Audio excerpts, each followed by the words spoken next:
Divine life पुस्तक के, और लाइफ डिवाइन पुस्तक का लेखक कौन है? अरविंद घोष। अरविंद घोष गरम दल के नेता। मोस्टली बाल लाल के बारे में जानते हैं, अरविंद घोष के बारे में लोग थोड़ा सा कम, उनको ये नहीं जान पाते वो गरम दल के नरम दल। नरम दल में कौन कौन है देखिए, एक है फिरोज शाह मेहता। ये जो फिरोज शाह मेहता है नरम दल के नेता है। दादा भाई नौरोजी, दादा भाई नौरोजी है किस दल के नेता है? नरम दल के नेता है। इसी में अगर हम बात करें गोपाल कृष्ण गोखले किस दल के नेता है? नरम दल के। एक है सुरेंद्र नाथ बनर्जी, ये किसके नेता है?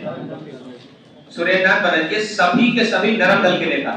नरम दल के नेताओं में फिरोज शाह मेहता, दादा भाई नौरोजी, गोपाल कृष्ण गोखले, सुरेंद्र नाथ बनर्जी।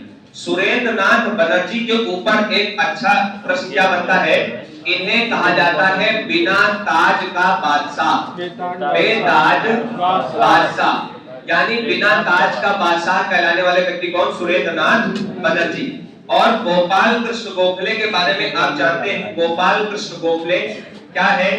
ये महात्मा गांधी के राजनीतिक गुरु हैं। दूसरी बात, गोपाल कृष्ण गोखले एक अलग से संस्था का भी स्थापना करते हैं, और 1905 में कौन सी संस्था? Servant of India society, servant of India society की स्थापना करने वाले व्यक्ति कौन है? गोपाल कृष्ण गोखले। बाकी दादा भाई नौरोजी पर आप जान ही रहे। फिरोज शाह मेहता भी एक कट्टर नेता थे, लेकिन ये केवल नरम दल के नेता थे, बहुत ज्यादा इस तरीके की कट्टरपंथ विचारधारा के नहीं थे। तो 1905 की इनकी संस्था है गोपाल कृष्ण गोखले। गोपाल कृष्ण गोखले राजनीतिक गुरु हैं गांधी के, लेकिन कोई ऐसा भी है क्या जो गोपाल कृष्ण गोखले का गुरु हो? कौन है? महादेव गोविंद रानडे। महादेव गोविंद रानडे किस संस्था से जुड़े थे? कौन सी संस्था के वो प्रमुख वक्ता थे? मेन स्पीकर वही थे, वही बोलते थे, और वो थी प्रार्थना समाज। प्रार्थना समाज के संस्थापक कौन थे? आत्माराम पांडुरंग। स्थापना कब हुई थी?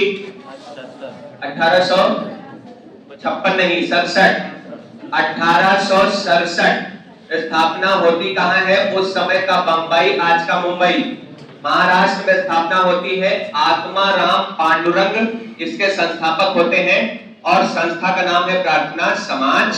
उसके प्रमुख वक्ता के रूप में कौन थे? महादेव गोविंद रानडे, जो कि गोपाल कृष्ण गोखले के राजनीतिक गुरु। और गोपाल कृष्ण गोखले के राजनीतिक गुरु एमजी रानडे को महाराष्ट्र का सुकरात कहा जाता है। क्या कहा जाता है? महाराष्ट्र का सुकरात। किस व्यक्ति को भारत का नेपोलियन कहा जाता है? समुद्रगुप्त को। और किस व्यक्ति को कहा जाता है कि वो ईरान का नेपोलियन है? नादिर शाह ने भारत पर किसके समय आक्रमण किया था? 1739 में किया था। बिल्कुल ठीक है, आक्रमण नादिर शाह का है, ये बात भी ठीक है, और नादिर शाह को ईरान का नेपोलियन कहते हैं, ये बात भी ठीक है। लेकिन आपको ये बताना है कि उस समय यहाँ पर मुगल बादशाह कौन था? मुगल बादशाह जो था वो कौन था? मोहम्मद शाह रंगीला। ये जो मोहम्मद शाह रंगीला है, ये मोहम्मद शाह रंगीला उस समय बादशाह था, और इसका खुद का सिंहासन उठा ले गया था नादिर शाह। इसे ईरान का नेपोलियन कहा जाता। तो इसका सिंहासन उठा ले गया था, और वो सिंहासन क्या था? मयूर सिंहासन। उसे क्या कहा जाता है? मयूर सिंहासन। आपसे पूछेगा मयूर सिंहासन पर अंतिम बैठने वाला शासक कौन था, तो आपका उत्तर क्या होगा? भाई जिसके समय आक्रमण हुआ, जिसका सिंहासन ही चला गया, तो उसके बाद के मुगल बादशाह तो बनेंगे, लेकिन सिंहासन वो नहीं रहेगा, इसलिए मयूर सिंहासन पर बैठने वाला अंतिम शासक हो गया। लेकिन आज से पूछेगा कि ये बताइए मयूर सिंहासन का निर्माण किसने कराया था, तो इसका निर्माण किसने कराया है? शाहजहां ने। ये किसके द्वारा बनवाया गया था? शाहजहां द्वारा निर्मित था। और इसका दूसरा नाम भी है क्या कुछ? इसे क्या कहा जाता है? तख्त ए ताउस। जो तख्त ए ताउस है, ये मयूर मोर की जैसे दिखता था, इसलिए इसको मयूर सिंहासन बोलते हैं। वो तो तख्त ए ताउस ही बोला जाता था। और इसी में कोहिनूर हीरा भी लगा हुआ था, और वो कोहिनूर हीरा भी इसी सिंहासन के साथ चला गया ईरान। तो इस प्रकार से आपसे प्रश्न जो छोटे छोटे बनते हैं, क्या बनते हैं? ईरान का नेपोलियन कौन है? आक्रमण किस समय हुआ? जिस समय हुआ उस समय कौन था? और ये तख्त ए ताउस पे जो प्रश्न बनता है, ये आपका कि किसने बनवाया और कौन अंतिम व्यक्ति था जो इस पर बैठा। फिर आप यहां पर देखें ईरान का नेपोलियन, नेपोलियन के बारे में एक प्रश्न पूछा जाता है, कौन व्यक्ति है जिससे मैन ऑफ डेस्टिनी कहा जाता है? मैन ऑफ डेस्टिनी, डेस्टिनी का मतलब होता है भाग्य, तो मैन ऑफ डेस्टिनी कहा जाता है नेपोलियन बोनापार्ट। यही नेपोलियन जिसकी बात कर रहे हैं, जिससे तुलना की जा रही है यहाँ पर ईरान का नेपोलियन। तो ये जो नेपोलियन बोनापार्ट है, इसी नेपोलियन बोनापार्ट को कहा जाता था मैन ऑफ डेस्टिनी। इसी नेपोलियन बोनापार्ट की एक दूसरी उपाधि भी थी, लिटिल कारपोरल। लिटिल कारपोरल का मतलब होता है छोटा योद्धा। कारपोरल माने योद्धा। कद बहुत बड़ा नहीं था इसका, लंबाई कम थी इसकी, ठिगना था, बौना था, इसलिए इसे लिटिल कारपोरल कहा जाता था। तो नेपोलियन बोनापार्ट की दो उपाधियां, man of destiny and little corporal. इसी से तुलना यहाँ ईरान का नेपोलियन और भारत का नेपोलियन जो तुलना कर रहे हैं हम, वो हम कर रहे हैं। तो भारत का नेपोलियन कौन, उसको भी देख लेते हैं थोड़ा सा, जो प्रश्न उस पे बनते हैं। और हटा दें, हटा दीजिए।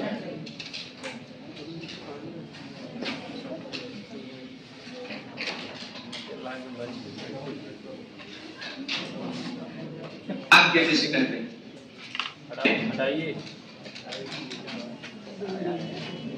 चलिए, तो अब हम भारत के नेपोलियन की भी बात कर लेते हैं कि भारत का नेपोलियन कौन। तो देखिए, भारत का नेपोलियन समुद्रगुप्त है, आप बहुत अच्छे से जानते हैं समुद्रगुप्त। समुद्रगुप्त पे और क्या प्रश्न बनते हैं, इसके दो प्रश्न बहुत इंपॉर्टेंट हैं। इसके सिक्कों पर इसको कैसे दिखाया गया है, वीणा बजाते हुए दिखाया गया। आपसे पूछेगा कौन सा ऐसा शासक है जिसको उसके सिक्कों पर वीणा बजाते हुए दिखाया गया है। एक बात आपसे यह भी पूछता है कि सिक्कों का अध्ययन क्या कहलाता है। सिक्कों से हम जानकारी इतिहास की निकाल रहे हैं, तो सिक्कों के अध्ययन को क्या कहा जाता है, इसे कहा जाता है न्यूमिस्मेटिक्स। क्या कहा जाता है, न्यूमिस्मेटिक्स। आपसे कहेगा न्यूमिस्मेटिक्स क्या है, तो आप कहेंगे numismatics is branch of science which deals with the study of coins. सिक्कों के अध्ययन के साथ जो विज्ञान डील करे उसे न्यूमिस्मेटिक्स बोलते हैं। तो सिक्कों का अध्ययन न्यूमिस्मेटिक्स है। वीणा बजाते हुए समुद्रगुप्त को दिखाया गया है। समुद्रगुप्त के बारे में एक और प्रश्न पूछता है, इसकी प्रयाग प्रशस्ति के बारे में। और ये जो प्रयाग प्रशस्ति है, ये नाम से स्पष्ट है कि प्रयागराज में है, चलो ठीक है, पर ये बताइए प्रयाग प्रशस्ति का लेखक कौन था, हरिशेन था। ये जो हरिशेन है, ये इसका दरबारी कवि है, दरबारी कवि है। और समुद्रगुप्त, इसकी कुछ उपाधियां भी हैं। इसको क्या कहा जाता है, इसने एक उपाधि धारण की थी, पराक्रमान। पराक्रमान की उपाधि धारण की थी और विष्णु का उपासक था। आपसे पूछेगा कि ये किसको मानता था, शैव था, वैष्णव था, क्या था, तो विष्णु का उपासक है। देखिए, आपके यहाँ पर दो मत चलते थे और दोनों मत में एक शैव मत है और दूसरा वैष्णव मत है। नाम से ही स्पष्ट है, जो भगवान शिव को अपना आराध्य मानते हैं, अपना इष्ट मानते हैं, वो शैव मत के अनुयायी हैं। और शैव मत के अनुयायी संतों को क्या कहा जाता था, नयनार संत कहा जाता था। और जो वैष्णव मत को मानते थे, उन्हें क्या कहा जाता था, अलवार संत कहा जाता था। आपसे कहेगा कि अलवार संत कौन से होते थे, जो भगवान विष्णु को अपना इष्ट मानते थे, वो अलवार संत हैं, और जो भगवान शिव को अपना इष्ट मानते हैं, वो नयनार संत हैं। तो ये भगवान विष्णु को का उपासक है, यानी समुद्रगुप्त। तो समुद्रगुप्त को वीणा बजाते हुए दिखाया गया। अब यहीं से प्रश्न को हम थोड़ा सा डायरेक्शन चेंज करते हैं। वीणा बजाते हुए इसे दिखाया गया, कौन सा मुगल बादशाह था जो वीणा वादन का शौकीन था, औरंगजेब। वहां प्रश्न क्या पूछेगा, वहां दूसरा प्रश्न मुगल शब्द लगा दिया। उसने कहा कौन सा ऐसा मुगल बादशाह है जो वीणा वादन का शौकीन था।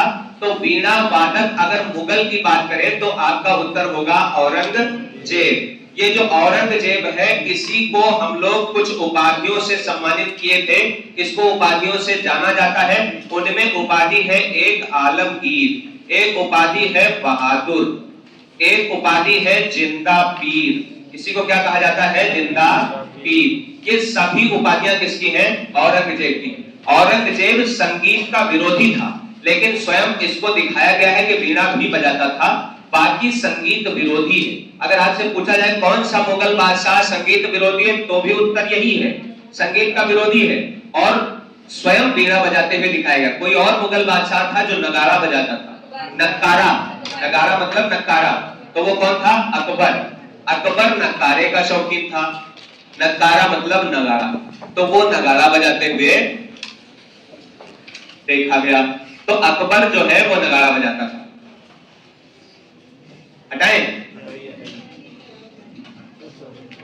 आलमगीर, बहादुर और जिंदा पीर। जिंदा पीर कई बार एग्जाम में रिपीट हुआ है, बाकी सब आलमगीर के नाम से आप जानते हैं।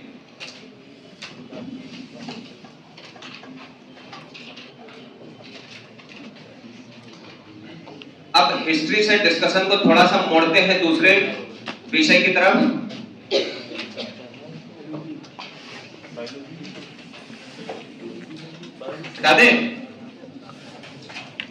देखिए, अब आप हमें थोड़ा सा ये बताइए कि जो मनुष्य है, साइंस की तरफ डिस्कशन को लेकर चलते हैं। प्रश्न है कि आप ये बताइए कि जो मानव कंकाल है, इस मानव कंकाल में आपसे पूछा जाए कि आप ये बताइए कि बच्चों में कितनी अस्थियां होती हैं कुल? बच्चों में जो अस्थियां होती हैं वो लगभग 270 से लेकर 300 तक। ये भी क्या है? लगभग, क्योंकि एक रेंज में होती। बच्चों में अस्थियां एक फिक्स नहीं होती, हर बच्चे में अलग अलग होती। जैसे जैसे बच्चा बढ़ता जाता है उसकी अस्थियां थोड़ा कम होती जाती हैं, और बाद में जब वो वयस्क हो जाता है तो वयस्कों में कितनी अस्थियां बचती हैं? तो 206 अस्थियां बचती। इसी अस्थियों के अध्ययन को हम लोग बोलते हैं मानव कंकाल। मनुष्य में कंकाल पाया जाता है, ऐसे हर एक जीव में कंकाल पाया जाता होगा। कंकाल के आधार पे जीवों को हम दो भागों में विभाजित कर देते हैं। यानी किसके आधार पर? कंकाल के आधार पर। कंकाल का मतलब होता है ढांचा। ये जो ढांचा है ये किस लिए बनाया गया है? एक तो शरीर को सुरक्षा प्रदान करने के लिए बनाया गया है, और दूसरा इस ढांचे का उद्देश्य क्या है कि हमारा चलने फिरने में मदद करेगा, सुरक्षा करेगा अंगों की, और चलने फिरने में मदद करेगा। यानी दो इसके प्रमुख कार्य हैं कि हमको गति भी प्रदान करवाएगा और साथ में आंतरिक अंगों को सुरक्षा प्रदान कराएगा। कहेगा कंकाल के आधार पर दो प्रकार से जीवों को बांट सकते हैं। एक ऐसे जिनमें आंतरिक कंकाल पाया जाता है, और दूसरे ऐसे जिनके अंदर बाह्य कंकाल है। स्पष्ट नाम से ही हो रहा है कि बाह्य कंकाल का मतलब जिनमें कंकाल बाहर से पाया जाता हो। बाहर से कंकाल कैसे? जितने भी कीड़े मकोड़े हैं, इन कीड़ों में बाहर से कंकाल है। चाहे आप टिड्डे की बात कर ले, चाहे आप घोंघा की बात कर ले, चाहे आप सीप की बात करें, ये सभी के सभी, मच्छर, कॉकरोच, बिच्छू, सब इसी के उदाहरण है। ये बाहरी कंकाल होता है। इनमें बाहर से अगर इनको हम टच करेंगे थोड़ा कठोर लगते हैं, क्योंकि इनमें कंकाल है, स्ट्रक्चर। आंतरिक कंकाल का उदाहरण कौन है? हम लोग हैं, मनुष्य। कंकाल भीतर होता है, गाय, भैंस, बकरी, ये सब कैसे हैं? आंतरिक कंकाल। आंतरिक कंकाल का मतलब है इनकी अस्थियां इनके भीतर है। उस अस्थियों के ऊपर मांसपेशियां, उस मांसपेशियों के ऊपर फिर स्किन है, और फिर हम ऊपर से ऐसे दिख रहे होते हैं। इसका मतलब है हम लोगों में कंकाल भीतर होता। ये जो कंकाल बाहर और भीतर वाले जानवर हैं, इनमें कुछ कारण होता है इनको आंतरिक और बाह्य कंकाल बनाने का। अगर बनाया गया है तो उसका कुछ कारण होगा। आंतरिक कंकाल जिनमें पाया जाता है उनमें यह देखा गया है कि जो ब्लड बहता है, यानी जो रक्त बहता है, वो नलिका के भीतर बहता। उनमें क्या होता है? रक्त किसमें बहेगा? नलिकाओं में बहेगा। और ये जो नलिकाओं के भीतर रक्त बहेगा तो इन्हें हम बंद रक्त परिसंचरण तंत्र बोलेंगे। क्या बोलेंगे इसको? बंद रक्त परिसंचरण। परिसंचरण मतलब रक्त का बहना। तो क्लोज्ड ब्लड सर्कुलेशन सिस्टम उनमें जिनमें आंतरिक कंकाल है, उन्हीं में हम लोग आते हैं, मनुष्य लोग आते हैं। अगर बाह्य कंकाल की बात करें तो इनमें खुला रक्त परिसंचरण तंत्र देखा जाता है, यानी इनमें खुला ब्लड बहता है, खुला रक्त परिसंचरण होता है। इसका मतलब क्या है? सिंपल भाषा में समझें। अगर हम किसी ऐसे जीव को लें जो खुले रक्त परिसंचरण का उदाहरण है, जैसे हमने कह दिया कि हमने ले लिया कॉकरोच, टिड्डा, ये सब क्या है? खुले रक्त परिसंचरण वाले, क्योंकि इनके शरीर में बाहर कंकाल होता है। खुला रक्त परिसंचरण का मतलब है उसके अंदर कोई नलिकाएं नहीं है, ना सिरा है ना धमनी है, ऐसे ही ब्लड बह रहा है। लेकिन हमारे शरीर के भीतर क्या, जैसे हम खाना खाते हैं तो पेट में जाता है, तो क्या पेट के भीतर ब्लड भरा हुआ है? अगर उल्टी होती है कभी हमारी तो क्या उसमें ब्लड आता है? इसका मतलब है हमारे अंदर खुला ब्लड नहीं बह रहा है, ब्लड नलिकाओं में बह रहा है। हमारे अंदर अलग से